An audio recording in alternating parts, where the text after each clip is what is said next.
2G scam, क्या ये सही नहीं है कि 2G स्कैम इस देश का सबसे बड़ा झूठा स्कैम था जो कभी हुआ ही नहीं? या किसी चैनल ने चलाया, एक ने कहा कि आजादी तो हमको लीज में मिली थी। क्या वो मोदी जी को भगवान नहीं मानेंगे? आप कब से गूगल पे स्टार्ट कर रही हैं? आप कब से यूपीआई स्टार्ट कर रही हैं?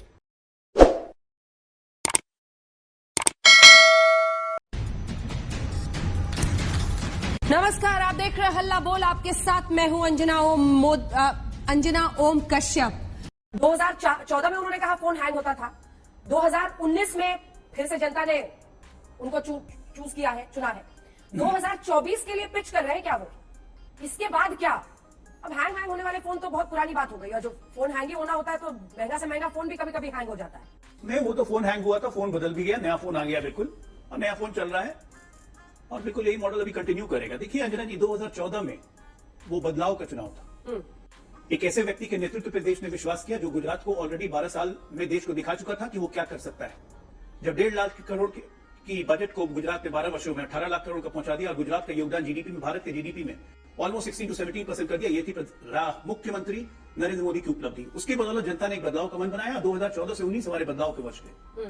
हम जब कहते हैं ये सब क्यों, तो उसके पीछे कारण है। देखिए, मैंने हमेशा पहले भी आपको कहा है, ऐसा नहीं कि देश में काम नहीं हुआ। पहले प्रधानमंत्री मोदी जी के आने के पहले बहुत काम हुए, लेकिन मोदी जी के आने के बाद इन कामों की गति और स्केल, जिसको कहते हैं एक्सेलरेशन एंड स्केल, गति और फैलाव जिस तेजी से हुआ है वो अभूतपूर्व है। वो कह रहे हैं कि जिस स्केल में और जिस स्पीड के साथ, यानी गति और फैलाव के साथ पिछले 9 सालों में काम हुआ है देश में, वो अभूतपूर्व है। जिस तरह से इंटरनेट यूजर्स बढ़े हैं, उसी तेजी के साथ सरकार काम कर रही है। नहीं अंजना जी, देखिए प्रधानमंत्री जी का मैंने पूरा भाषण सुना और वो कुछ चीजों पे आके थोड़ा सा रुके, अटके और बोले कि 2G स्कैम में क्या होता था मैं नहीं बोलूंगा वरना पत्रकार नहीं छापेंगे। लेकिन वो अपनी बात समझाने में कोशिश कर रहे थे कि वो क्या कहना चाहते थे। तो मैं वहां से शुरू करता हूँ और फिर उसके बाद आलोक जी का भी जवाब देता हूँ। 2G स्कैम, क्या ये सही नहीं है कि 2G स्कैम इस देश का सबसे बड़ा झूठा स्कैम था जो कभी हुआ ही नहीं? क्या ये सही नहीं है कि 1,70,000 करोड़ का एक मन माफिक जो शब्द था, जो गिनती बनाई विनोद राय जी को, जो सीएजी के उस समय डायरेक्टर थे, जिनको बाद में पद्म भूषण भी दिया गया मोदी गवर्नमेंट में, वो पूरा का पूरा झूठा किस्सा था। आशुतोष उस समय के सीबीआई के स्पेशल कोर्ट के जो जज थे ऑनरेबल ओपी सैनी जी ने साफ साफ कहा, एक काउंटर बैठकर आप 7 साल तक इंतजार करता रहा। आप ही एक जवाब सबूत दिया दीजिएगा। जाए। एक काउंटर क्वेश्चन है, सुन लीजिए, विनती है आपसे, क्योंकि आप ये सेल्फ गोल कर रहे हैं।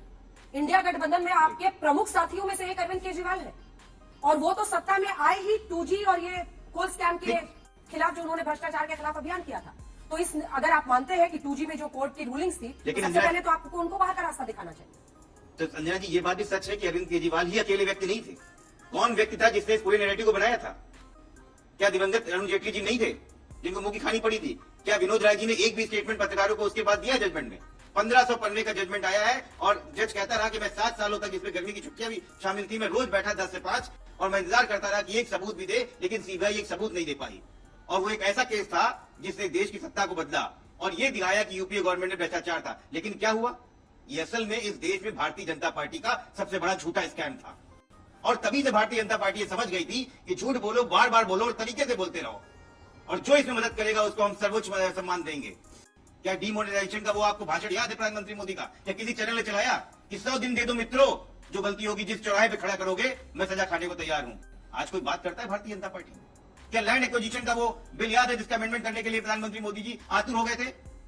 हजारों लाखों की तादाद में लगातार आत्महत्या कर रहे थे किसान। क्या रोल बैक क्यों किया? क्या काले 3 कानून गलत थे? क्या ये पॉलिसी एनालिसिस नहीं होती है? देखिए, ये अपने आप की तारीफ करना और झूठ बोलना भारतीय जनता पार्टी, और मुझे बहुत दुख है कि ये प्रधानमंत्री को आदत सी हो गई। और वो जानते हैं कि हमारे पास इस समय जनता को देने के लिए कुछ भी नहीं है, न 15 लाख, न डिमोनेटाइजेशन, न कोई ऐसी बातें जो पिछले 5-10 सालों से बोल के आए थे। तो अब सिर्फ वैसी बातें करो। और रही बात आपको नए जमाने की, मैं कहता हूं कि 2080 में जैसा भारत था, 2090 में उससे 10 गुना अच्छा था। 2090 में जैसा भारत था, 2000 में उससे अच्छा था। 2000 में जो भारत था, 2010 में उससे अच्छा। 2010 में जो है वो 2020 में उससे अच्छा। ये तो सेल्फ प्रगति है।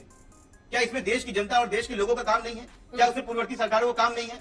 या सिर्फ वही कहते हैं जैसे व्हाट्सएप एक ने कहा कि आजादी तो हमको लीज में मिली थी, 2014 के बाद आजादी मिली? क्या आप इस चीज को सपोर्ट करती हैं? मुझे लगता है कि भारतीय जनता पार्टी के प्रवक्ता सिर्फ यही मानते हैं कि इस देश में पुरातन काल चल रहा था 2014 के बाद। 2014 के बाद एकदम से शटर खुला और दुनिया जाग गई। एक बार अरविंद जी बोले, प्रधानमंत्री जी ने भाषण दिया, कब कहा ये बात? कभी नहीं कही। उन्होंने ये कहा है कि 2014 के बाद जो देश कैसे विकास की तरफ जा रहा है, या देश के विकास की स्पीड क्या है, या गरीबों के लिए अभी क्या क्या काम किए।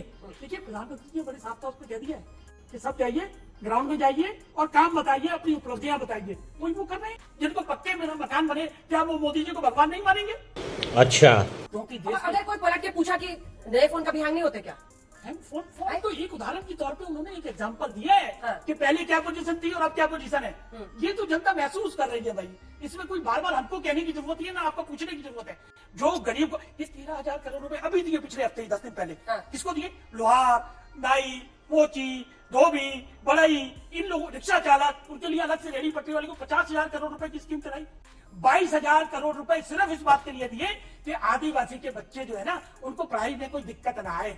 यार तुम तो धनाधन फेंके जा रहे हो, उछालने की कोई लिमिट होती है। लेकिन वो महसूस नहीं करेंगे, इसका फायदा उनको नहीं मिल रहा। फायदा उनको पूरा मिल रहा है क्योंकि सारा काम डिजिटल से हो रहा है।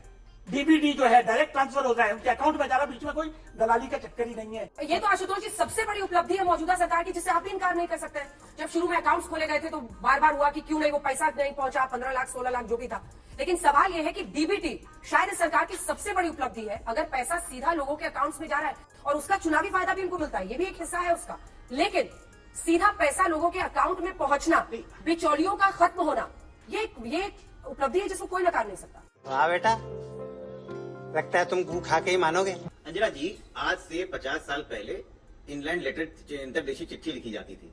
चिट्ठी लिखी जाती थी, वो कई दिनों बाद आपके पास पहुंचती थी। टेक्नोलॉजी में बैंक डेवलपमेंट नहीं अकाउंट कब खुला था, था? कई रास्तों में आती थी चिट्ठियां, कोई पढ़ भी सकता था, कोई नहीं भी पढ़ सकता था। ये वाली दलील कैसे मेरी चलेगी बात आज? सुनिए, पहले मेरी बात सुनिए दीजिए। आप लेकिन पढ़े आज लिखे। आपके पास बैंक अकाउंट बिल्कुल कब से चलेगी, खुल रहा है चलेगी। देश में? आज आपके पास सेकंडों में आपके सुनिए मेरी बात सुनिए।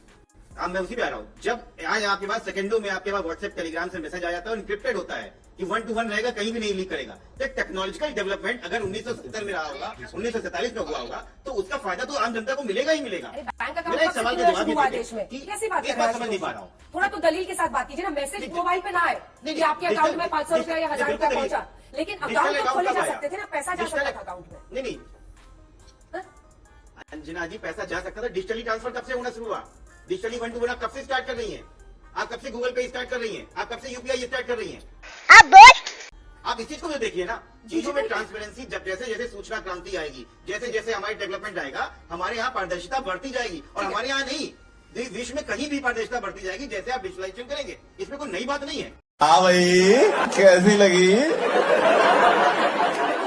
आगे स्वाद? इस पेशे को भागीरी कहते हैं। अब बताइए मैं क्या करूंगा? एक बहुत सिंपल सी टिप आपके साथ शेयर करती हूँ। अपने हाथ को इस तरीके से रखिए। If you look at this from your side, आपका लेफ्ट हैंड आपको बी के जैसे दिखेगा और राइट हैंड आपको डी के जैसे दिखेगा। B and D. B for थोड़ी मदद रखिए। वे मैं तेरा मन पर